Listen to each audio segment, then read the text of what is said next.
আর কিছু লোক আছে আমরা গুনাহগাররা বসি আল্লাহ ওয়ালাদের সাথে।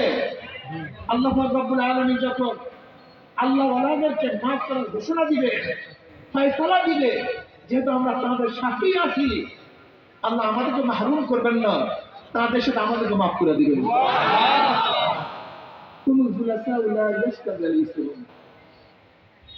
এখন বলেন তো, যারা বলে কারোর সাথে যাওয়া দরকার নেই, কারোর কথা মানার দরকার নেই, তারা কি জান্নাতে যেতে পারবে? তুই আসে না বোকা। শোনেন, এই বোকাদের সবচেয়ে বড় টার্গেট কি? ইমাম বুখারী ইমামকে, ইমাম আবু হানিফার ইমামকে, অমুকের ইমামকে, শাফিঈর ইমামকে, মালিকের ইমামকে, এরকম প্রশ্ন আছে কি নেই? আসলে আপনাকে সহজ কথা বলি, আপনি জুয়ান মানুষ, কি মানুষ? একটা খালের উপরে যেতে হবে, পিছনে বাঘ আসছে, কি আসছে? খালে উপরে যেতে হবে, একটা চার আছে, চার নাকি হাঁটতে জানে শত্রু, সাথী দিয়া বাস, কি দেয়া? বাস দেয়া, সাথী দিয়া, পিছনে কি? আপনাকে কোথায় যেতে হবে? ওপারে যেতে হবে। আপনি জুয়ান মানুষ, তার কারণে থাম থাম, সাথী পাড়ি দিয়া চলিয়া গেছেন, সাথী পাড়ি দিয়া চলিয়া গেছে, আপনার অভিজ্ঞতা। কিন্তু মুরব্বী মানুষ, বুড়া মানুষ, সে তো একাটা পাড়িতে পারছে না, এখন কি করবে সে? বাজে খাবে? কথা বলে আমি কি পারবো? হ্যাঁ, আর ধরিয়া এখন আপনি খোদায় না, আমি একা পার হয়েছি, আপনি কেন পারবেন না? আমি পার হইলাম, আপনাকে ধরতে হবে কেন? খবরদার কাউকে সাহায্য গ্রহণ করে নেবেন না, ধরবেন না। আপনি যদি ওই পারে বসিয়া ফতুয়া দেন, খবরদার, ধরা জায়েজ নাই, খেয়াল করা জায়েজ নাই, সাহায্য গ্রহণ করা জায়েজ নাই, আমি এতটা পার হয়েছি, আপনি পারবেন না কেন? আপনার উদ্দেশ্য কি বলেন তো? কি খারাপ বলেন তো? কি খারাপ? আমাকে বাগে খাওয়াবেন, বিয়াকে তোমার যোগ্যতা আছে, পানি দিয়া চলিয়া গেছে, আমার তো যোগ্যতা নাই, আমার হেল্প লাগবে, আমার সাহায্যকারী লাগবে। ইমাম বুখারী সাহায্যকারী প্রয়োজন নাই, ইমাম আজমের সাহায্যকারী প্রয়োজন নাই, তারা ইমাম, তাদের যোগ্যতা আছে, পানি দিয়া চলিয়া গেছে। কিন্তু আমার মতো জাহেল, আমি তো আলিফটা পেয়েছি, বিসমিল্লাহ পড়তে পারি না, এখন আমাকে যদি বলো খবরদার ইমাম আজমের ইমামকে, তা তুমি ইমাম মানবা কেন? ইমাম বুখারী ইমামকে তুমি ইমাম মানবা কেন?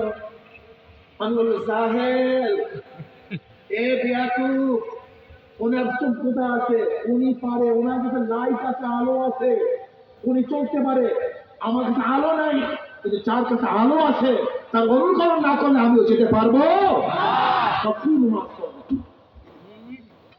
বুঝতে পারছি?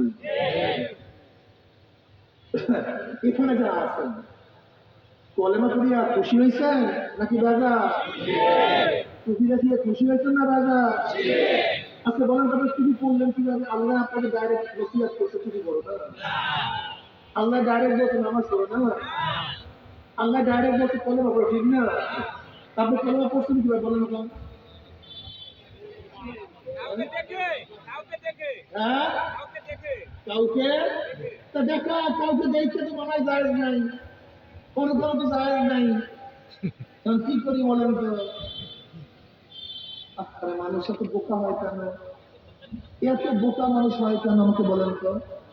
এখানে যারা কলেমা পড়তেন, একজন মানুষের তার অনুসরণ ছাড়া পড়তে পারেন নাই, একজন মানুষের তার অনুসরণ করে নামাজ শিখান নাই, একজন মানুষের সূরা ফাতিহা উস্তাদের কাছে না দিয়া শিখতে পারেন, উস্তাদ দিন শিখবেন কি হবে আমাকে বলেন তো?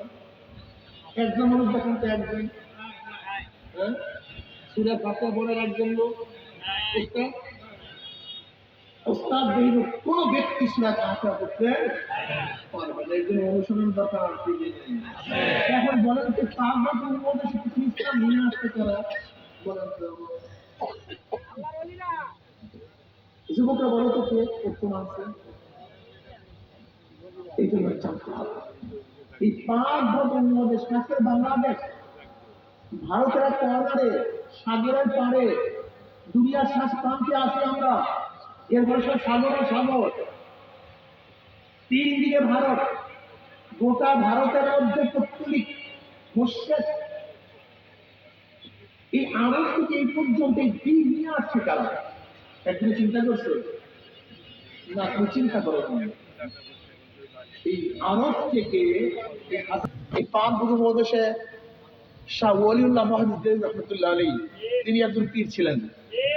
প্রথম তাফসীর কি লিখছেন শাহ আব্দুল আজিজ রাহমাতুল্লাহ, তিনি একজন পীর ছিলেন। বালাকোটের মধ্যে শহীদ কে হয়েছিলেন?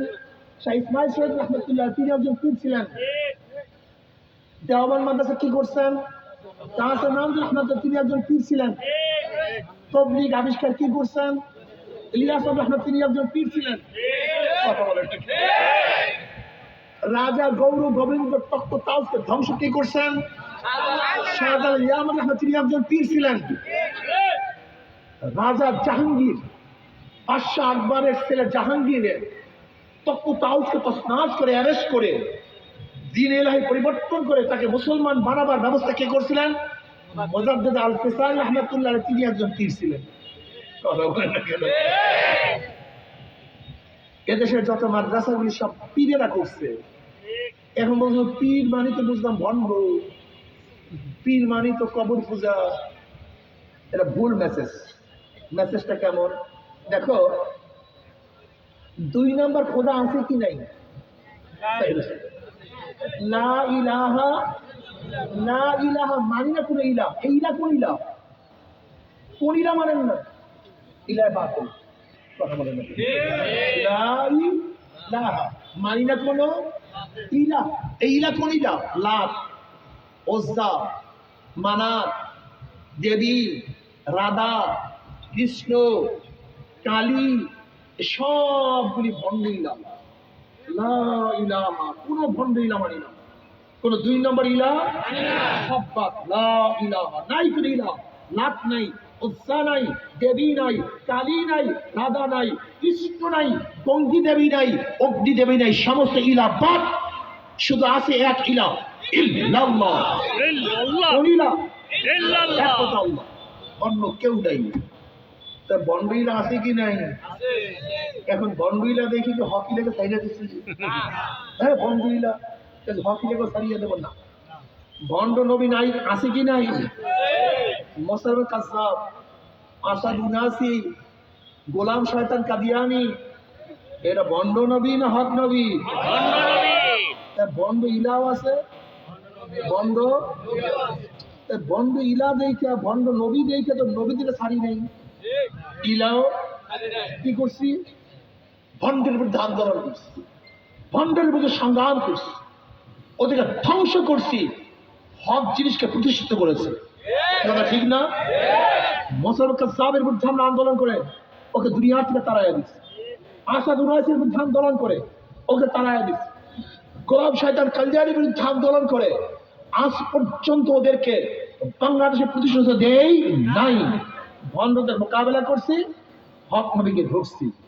ঠিক বাংলাদেশেও 5 উপমহাদেশে হাজারো ভণ্ড আছে। এই ভণ্ডদের বিরুদ্ধে করতে হবে, ওদের বিরুদ্ধে সংগ্রাম করতে হবে, আন্দোলন করতে হবে, তাসমাস করতে হবে এবং হককে প্রতিষ্ঠিত করতে হবে।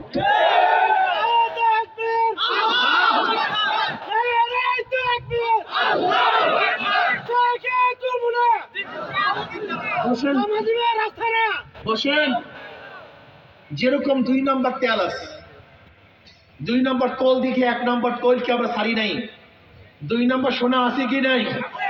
1 নম্বর সোনা সারি নাই, বরং পরীক্ষা করছি, কষ্টি পাথর দিয়ে পরীক্ষা করছি। এর অরিজিনাল না 2 নম্বর? ঠিক ভণ্ড থাকবে, আজীবন থাকবে। 2 নম্বর টাকা আছে কি নাই? কথা বলেন না কেন? 2 নম্বর জমি আছে কি নাই? 2 নম্বর দলিল। কথা ঠিক না? টাকা 2 নম্বর, পুলিশ 2 নম্বর, র্যাব 2 নম্বর, মিলিটারি 2 নম্বর, সব কিছু 2 নম্বর আছে। 2 নম্বর দেখি 1 নম্বরকে ছাড়ি নাই। ঠিক দুনিয়ার মধ্যে হাজারো ভণ্ডরা আছে। এই ভণ্ড 2 নম্বর দেখিয়া 1 নম্বরকে ছাড়বো না, বরং 2 নম্বরের মোকাবেলা করব, 1 নম্বরকে আটকিয়ে দেব। ইয়া আইয়ুহাল্লাযীনা আমানু তাকুল্লাহ